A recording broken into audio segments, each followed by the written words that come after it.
Welcome back to my channel. जय श्री कृष्णा। चलिए जानते एक पुत्र ने अपनी माता का सिर क्यों काट दिया, क्या थी वजह और फिर आगे क्या हुआ। भगवान परशुराम विष्णु भगवान के 6वें अवतार माने जाते हैं। उनके पिता का नाम जमदग्नि तथा माता का नाम रेणुका था। परशुराम के 4 बड़े भाई थे। एक दिन जब सब पुत्र काम से जंगल चले गए तब माता रेणुका स्नान करने को गई।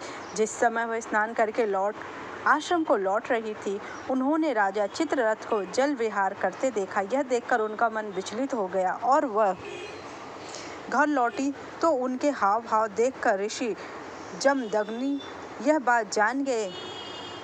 किसी भी पुत्र के लिए उसकी माता सबसे बड़ी होती है। इतने में ही वहाँ परशुराम के बड़े भाई रुक्मवान, सुषेण, वसु और विश्वासुर भी आ गए। महर्षि दग्नि ने उन सभी से बारी बारी अपनी माँ का वध करने को कहा, लेकिन सभी ने ऐसा करने से मना कर दिया।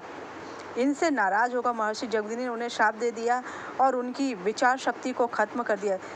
तभी वहाँ परशुराम जी आ गए। उन्होंने पिता के आदेश का पालन करते हुए अपनी माँ का सर काट दिया। यह देखकर महर्षि जमदग्नि बहुत प्रसन्न हुए और परशुराम को वर मांगने के लिए कहा। तब परशुराम ने 3 वर मांगे। पहला, माता रेणुका को पुनः जीवित करने और दूसरा, चारों भाइयों को ठीक करने का वरदान मांगा। तीसरे वर में उन्होंने मांगा कि उन्हें कभी पराजय का सामना ना करना पड़े और उन्हें लंबी आयु प्राप्त हो। भगवान परशुराम ने भीष्म पितामह, द्रोणाचार्य और कर्ण जैसे कई शूरवीरों को शिक्षा दी थी। कहा जाता है कि परशुराम अमर है। वह भगवान कल्कि को भी युद्ध की नीति सिखाएंगे, जो कलयुग में भगवान विष्णु के अवतार होंगे। महर्षि भृगु के पुत्र ऋचिक का विवाह राजा गद्दी की पुत्री सत्यवती से हुआ था। विवाह के बाद सत्यवती ने महर्षि भृगु से अपने व अपनी माता के लिए पुत्र की याचना की। तब महर्षि भृगु ने सरस्वती को 2 फल दिए और कहा कि ऋतु स्नान के बाद तुम गूलर के वृक्ष तथा अपनी माता को पीपल के वृक्ष का आलिंगन करने के बाद यह फल खा लेना।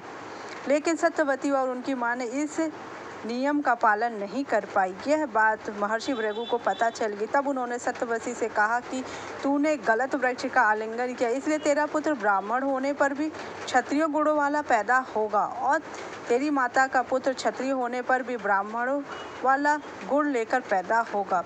तब सरस्वती ने महर्षि भृगु से प्रार्थना की कि मेरा पुत्र क्षत्रिय गुणों वाला ना हो, भले ही मेरा पुत्र का पुत्र को ऐसे गुण वाला हो। उन्होंने यह बात मान ली। कुछ समय बाद सत्यवती के गर्भ से जमदग्नि मुनि ने जन्म लिया। इनका विवाह रेणुका से हुआ। मुनि ने जन्म ली। मुनि जमदग्नि के 5 पुत्र, जिनमें से सबसे छोटे पुत्र भगवान परशुराम थे। भगवान परशुराम बहुत क्रोधित स्वभाव के थे।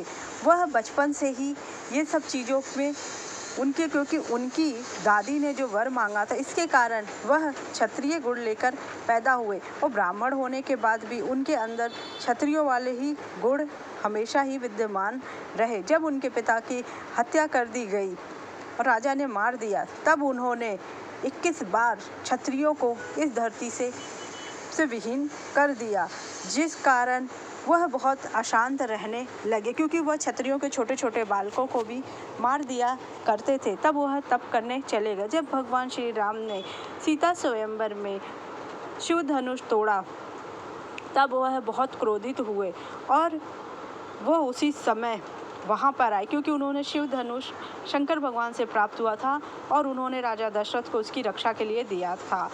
इसके लिए ही वह बहुत क्रोधित थे और लक्ष्मण जी का और परशुराम जी का बहुत विवाद होता है। वो परशुराम जी लक्ष्मण को मारना देना चाहते हैं। तब भगवान श्री राम और बीच बचाव में आते हैं। तब परशुराम भगवान जान जाते हैं कि उनका कार्यकाल पृथ्वी से समाप्त हो चुका है। अब भगवान श्री राम की लीला है, क्योंकि वह दोनों एक ही हैं। फिर आगे चलकर वह भीष्म पितामह के भी गुरु बनते हैं, क्योंकि भीष्म पितामह एक क्षत्रिय हैं और गंगा माता के पुत्र हैं।